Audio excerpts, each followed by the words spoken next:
Les deux principaux ravageurs sur les choux, ce sont l'altis qui est appelée aussi communément la puce de terre.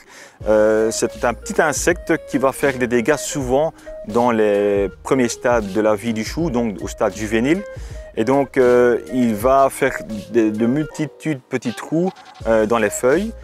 Et cet insecte-là est assez embêtant pour tout ce qui est au début de culture.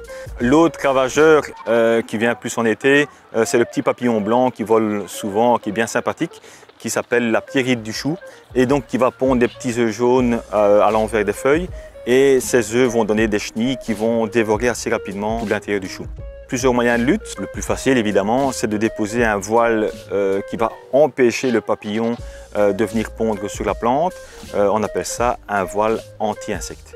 Ce voile qui, de préférence, pourra être posé au mois de juin, peut être posé en arrière-saison, je dirais au mois d'août, puisqu'il y a une deuxième génération qui va venir pondre et faire le plus de dégâts en fait. On pourrait aussi mettre en place des mesures prophylactiques, ce qui veut dire que contre l'altis, elle n'aime pas l'humidité, donc on peut bassiner. Donc bassiner, ça veut dire pulvériser de l'eau sur les plantes matin et soir.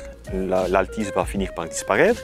Et on peut aussi, contre la chenille du chou, donc la pierride, on peut entreplanter des tomates. La pierride n'aime pas l'odeur de la tomate et on pourrait aussi, si vous en avez, utiliser entre les lignes de choux une plante qui s'appelle l'armoise, Archmesia absinthium, c'est l'armoise absinthe, qui elle va repousser aussi tout ce qui est altis et insectes.